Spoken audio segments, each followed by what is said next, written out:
Another thing I want to mention is that because one of the reasons I'm taking Neighborhood Schoolhouse to Google Apps is because there's only a few computers at this school, less than 50 students. But once we move into using a web browser, could be Google, could be Microsoft, could be Apple, they all have suites of software in the clouds. Once we go into the cloud, it means I don't have to back up the school's computers as much. I should back them up, but because the people's work is backed up in the cloud. It also means that the more I can use a browser, the less licensed software I have to buy, right?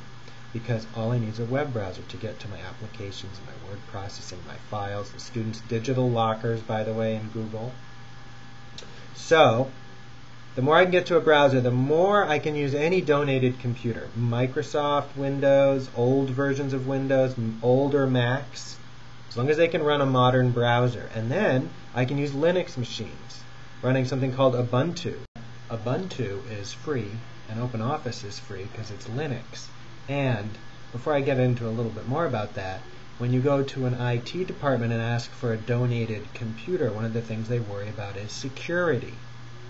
But if you tell them, look, just download Ubuntu and wipe the computer with Ubuntu before you give it to me, delete everything and put Ubuntu on it. And that's an easy way for them to clean all their sensitive data safely off the computer in a way that gives you an operating system and allows them to give you the computer without taking it to the dump, which often costs money.